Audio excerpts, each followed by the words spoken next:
అందరికీ నమస్కారం. తెలుగు లెంకగా ప్రసిద్ధి పొందిన శ్రీ తుమ్మల సీతారామమూర్తి గారు 1901లో జన్మించారు. 1990లో చనిపోయారు. 20వ శతాబ్దంలో మేరునగం వంటి వారు, మానవతావాదులు, ప్రజల హృదయం ఎరిగి ప్రజలు మెచ్చుకునే భావాలున్న కవి. ప్రాతయన్నది సర్వంబు రోతగాదు, క్రొత్తయన్నది సర్వంబు గుణము కాదు, ప్రాత కొత్తల మేలిరీతులెరిగి చేయవలయు సాహితీ సృష్టి సుకవి అన్నాడు. ప్రాత అనేది అంతా చెడ్డ కాదు, క్రొత్త అనేది అంతా మంచి కాదు. ఎందులో మంచి ఉంటే ప్రాత కొత్తల కలయికల్లో దేన్ని మంచిగా తీసుకొని ఆ మంచిని మాత్రమే సాహితీ సృష్టి చేయాలి మంచి కవి అన్నవాడు అని చెప్పాడు. పురుగుల్లాగా లుకలుకలాడుతున్న ఈ కులాలంటే తుమ్మల వారికి జుగుప్స. బోయవాడు రచించే రామాయణంబు, పల్లెబిడ్డ రచించే భారతంబు, మాల పనిచెను తమిళ వాంగ్మయము, ఏల కులచర్చ కైసరు నెన్ను పట్ల అన్నాడు. పచ్చి స్వార్థపరుడైన రాజకీయ నాయకుడే అస్పృశ్యుడని ఆయన ధైర్యంగా చెప్పాడు. మతాలను ఉద్దేశించి, మొదట ఎల్ల మతములు ముక్తి కొరకు పుట్టినవి, రాను రాను అవి భుక్తికయ్యే. ముక్తి కోసం దేవుని యందు మనసు పెట్టి ధ్యానం చేసుకోవడం కోసం పుట్టినటువంటి మతాలన్నీ కూడా అవి పొట్టబోసుకోవడానికి, భుక్తి కోసం తయారైన అనే అర్థంలో చెప్పారు. మతములు ఎన్ని అయినా మానవ గుణమెల్లా ఒక్క జాతి ఎన్నుట నిక్కువమ్ము అన్న సత్యాన్ని చాటి చెప్పాడు. ఎన్ని మతాలున్నా సరే మానవ గుణం ఒక్కటే, అందరూ మానవులు ఒక్కటే, అన్ని మతాల సారం ఒక్కటే, అన్ని మతాలు చెప్పేటటువంటి విధానం ఒక్కటే అన్నాడు. సంఘంలో ఏవి ఉండకూడదని చెప్పాడంటే, భోగి మంటలందు గోగు పుల్లలు కాదు, కామక్రోధములను కాల్పవలయు. సంక్రాంతికి ముందు రోజు వేసేటటువంటి భోగి మంటల్లో మనం పనికిరాని వస్తువులు, గోగు పుల్లలు లాంటివి చిన్న చిన్న చితుకులు వేస్తాము. అవి కాదు కాల్చాల్సింది, మనిషికున్నటువంటి కామక్రోధ లోభమోహాలు అనేటటువంటి అరిషడ్వర్గాల్ని కాల్చాలి. అంటే అవి లేకుండా తీసివేసుకొని మానవులు జీవించాలి అనే అర్థంలో చెప్పాడు. క్రొత్త పబ్బములందు కోడిపుంజులు కాదు, దురభిమానములను త్రుంచవలయు. తర్వాత బేదవాని జీవన విధానాన్ని గురించి ఎలా చెప్పాడంటే, ఆకటికి మ్రగ్గి చలిదెబ్బల కలమటించి, మొండి రోగాలకు అవమానాలకు లొంగి, నాగర లోకమునకొక్క నవ్వు విసరి పిలుచుచున్నాడు యమునహో పేదవాడు.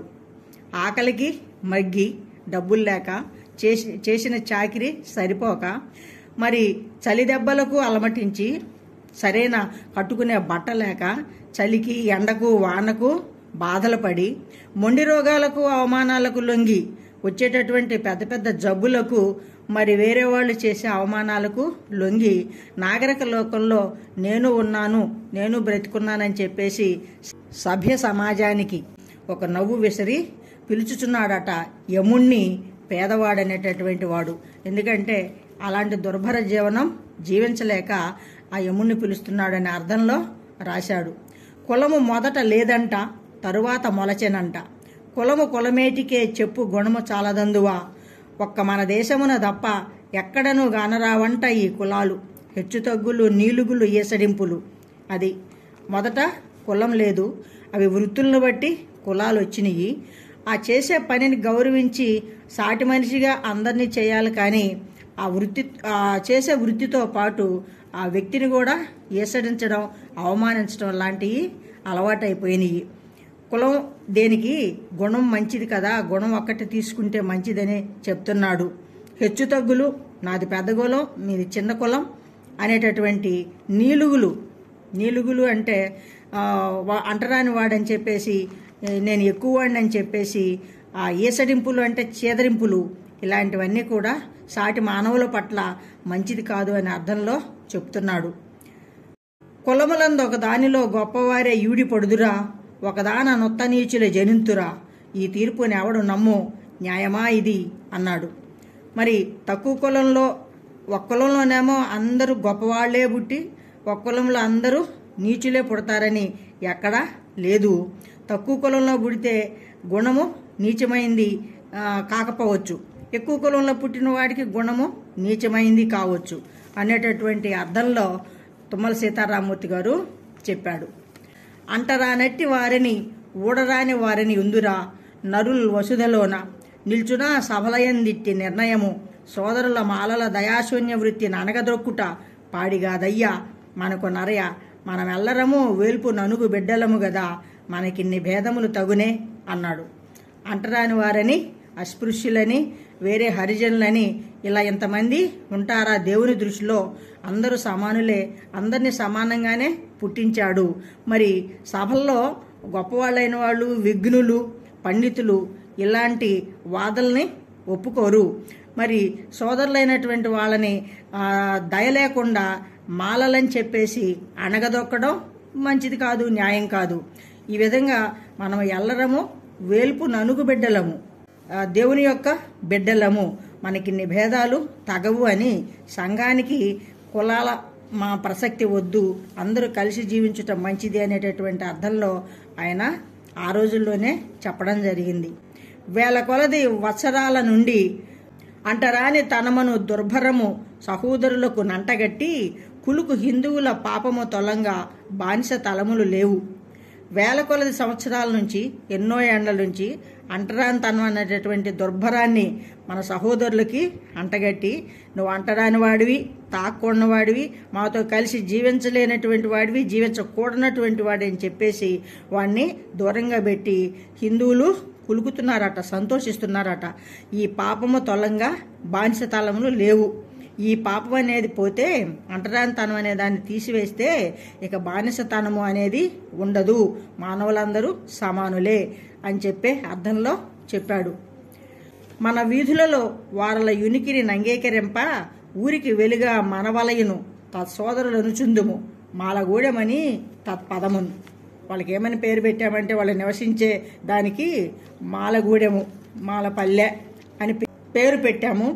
మన వీధులలో వారిలో ఉనికిని అంగీకరింపక, మన వీధుల్లో, మన బజారుల్లో మనతో కలిసి వాళ్ళు తిరుగుతూ ఉంటే అంగీకరింపలేక ఊరికి వెలుగా మనవలైనని ఊరికి దూరంగా జీవించాలని చెప్పేసి తత్సోదరులను అనుచుందము, వాళ్ళని మనం అలాగా అంటూ ఉంటాము. దానికేమో మాలగూడెమని పేరు పెట్టాము అని అంటున్నాడు. తెరువుడు దేవాలయములు, చెరువుల బావులను, బడుల చేర దీనదశాభర మోసరిల్ల పిలువుడు హరిజన సోదరు సవర్ణ హైందవులారా. సవర్ణమైనటువంటి సజాతి వాళ్ళైనటువంటి, అంటే సజాతి అంటే అందరం మనుషులవనే, వాళ్ళు మనుషులే, మనము మనుషులమే. హిందువులకి 4 కాళ్ళు 3 చేతులు ఉండవు. మరి వేరే కులాల వాళ్ళకి, అస్పృశ్యులనే వాళ్ళకి తక్కువ అవయవాలు ఉండవు. వాళ్ళని కోస్తే రక్తం, వీళ్ళని కోస్తే వేరేగా రావడం అనేది జరగదు. కాబట్టి సవర్ణమైనటువంటి హిందువులందరూ కూడా తెరువుడు దేవాలయాల్ని తెరిచి వాళ్ళని పిలవండి. చెరువుల బావులను, బడులను చిర దీనదశాభర మోసరిల్ల, చెరువుల దగ్గరకు వాళ్ళని రానివ్వండి, బావుల్లో నీళ్లు తోడుకొనివ్వండి, బడుల్లో కలిసి మనతో పాటు చదువుకునే అవకాశాలని కల్పించండి. మరి ఈ హరిజన సోదరుల్ని పిలిచితే ఈ సవర్ణమైనటువంటి హిందువులందరూ కూడా కలిసిపోవచ్చు, కలిసిపోతారు అనే అర్థంలో చెప్పాడు. హరిజనుల యందు నేను ఒకరుడు ననుచు ఎప్పుడు ప్రతి హైందవుడు నిర్ణయించుకొనునో అప్పుడు అస్పృశ్యత భూతం అవసరిల్లా, అప్పుడే శుచితామయ సమాజం అవతరించు. హరిజనుల యందు నేను ఒక్కడిని, వాళ్ళు వేరు నేను వేరు కాదు అని చెప్పి ఎప్పుడైతే ప్రతి హైందవుడు హిందువు అనుకుంటాడో అప్పుడు అస్పృశ్యతాభూతము నశిస్తుంది. అస్పృశ్యత అనేది భారతదేశంలో ఉండదు. అప్పుడే శుచితామయ సమాజం, మంచి పరిశుభ్రమైనటువంటి ఆనందదాయకమైనటువంటి సమాజము అవతరిస్తుంది, ఉద్భవిస్తుంది అనే అర్థంలో చెప్పాడు.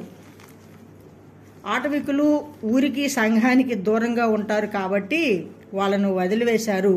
కలిసి జీవించే వాడిని అస్పృశ్యుడని, అంటరాని వాడని, హరిజనుడని పేరు పెట్టి దూరంగా ఉంచారు. అంబేద్కర్, జాషువా లాంటి వాళ్ళు వాళ్ళ జీవితాల్లో చేదు అనుభవాలను చూసి కష్టాలకు వచ్చి జీవితాలని పణంగా పెట్టారు. బ్రహ్మనాయుడు లాంటి వాళ్ళు చాపకూడు పెట్టి అందరినీ ఏకం చేయాలని చూశారు. ఏం చేసినా వీడుగానే మిగిలిపోతున్నాడు. ఈ హెచ్చుతగ్గులు తొలగే రోజు ఎప్పుడొస్తుందో ఏమో.